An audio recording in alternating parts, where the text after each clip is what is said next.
everyone, I'm Jessie and welcome back to my channel. Today I have a glass of wine with me and quite a few books to talk about because we are talking about my most overrated books on my shelf. So there's gonna be some tea. The first book I have to talk about that I think is pretty overhyped is A Daughter of Smoke and Bone by Laini Taylor. This is the first book in a trilogy, the Smoke and Bone trilogy, I believe it's called. Y'all, I just found this one so incredibly boring for some reason.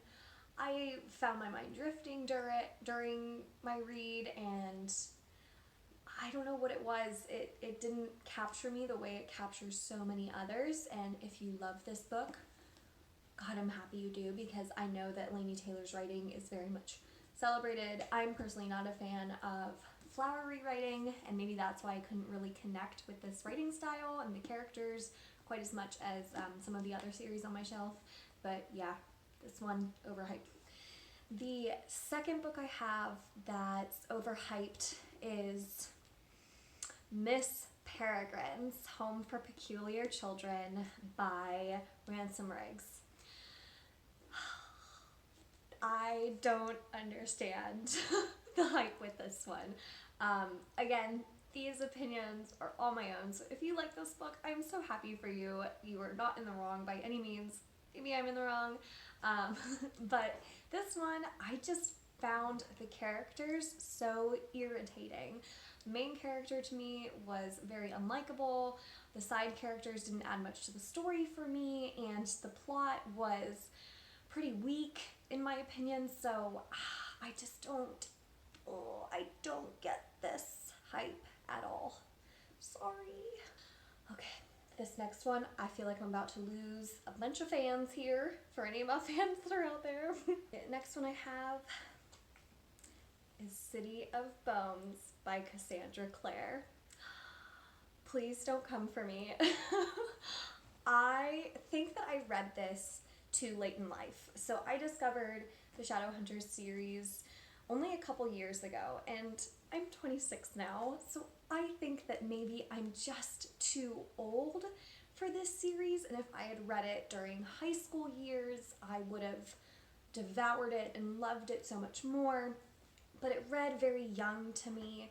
The characters were very unlikable. I don't like Clare. I don't like any really of the characters. And it just,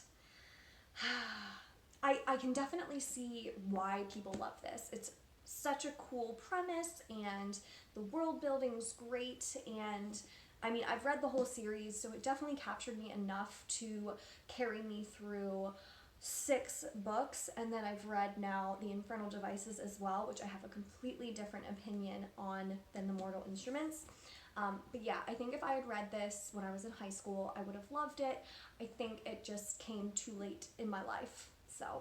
Okay, so this next author, I actually love this author so much, and this does not mean I dislike this book, but I don't know that it's deserving of the level of hype it gets, and that is A Darker Shade of Magic by V.E. Schwab.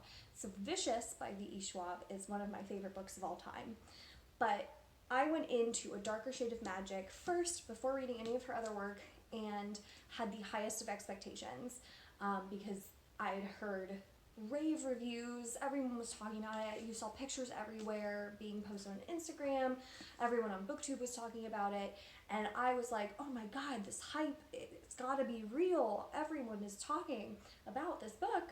So I went in with really high expectations, so to be fair, that's probably why I was let down. And it's not that I disliked this book. I actually ended up, I think, giving it a 3.5 or 4 stars. So it's still, I actually did enjoy it, and I read the whole trilogy now. But it just wasn't to the level of everyone else's passion for it. I liked the characters just fine. They were good. Story was interesting. In some parts I found it pretty slow. But overall, good book. Just overhyped. All right, the second to last one I have is more of a recent release, and that is Caravel by Stephenie. Again, I am not a huge fan of flowery writing. When authors throw in these metaphors that are trying to be unique and beautiful and flowery, I don't like it. It takes me out of the story, and I just found this book riddled with these very peculiar metaphors that sometimes didn't make sense. And I think if you've read this book, you might know what I'm talking about. So it took me out of the story quite a few times just with the writing style of this book. Not to say it was written poorly, it just wasn't what I'm typically drawn to. I thought it was a very interesting premise. I'm actually reading the sequel right now and liking it a bit more. So maybe it just took me a while to get into it and find my groove with this series. But definitely, it was everywhere when it came out. Everyone was talking about it, everyone was raving about it, and so I went in with, again, high expectations and found it was overhyped. Sorry. Last one. Alright, this last one I have, Me Before You by Jojo Moyes. Y'all, I really like Jojo Moyes and her writing. I think it's superb. I'm reading a ton of her other books and love them all. And I did like this book, but there's something to be said about promises you make to readers, right? So if I go into a book that is sold to me as a romance, I'm going to expect a romance. And I felt that this book broke its promise to me. This is not a romance. And you can absolutely disagree. I'd love to have a discussion about it, actually, if you do find yourself disagreeing, but I do not believe this is a romance, and so going in with that expectation and that genre in mind, it did not make sense to me. I kept waiting for the romance and got to the end of the book and was like, where did it go? So this one, I felt like broke its promise to me. I didn't really love the message of this book, and I don't want to spoil anything, so I'm not going to go too much into it. I know this is very, very popular. It became a movie.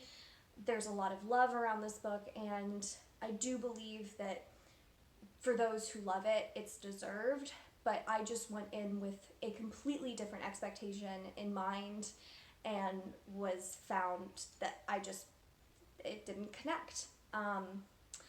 So Me Before You for me was overhyped. Alright, so that's all I have for you. Those are my most overhyped books on my shelf right now. I'm going to do a series of these videos where I also talk about the most underhyped and hype that's just right. The Goldilocks of hype, if you will. So stay tuned for those, and until next time, bye.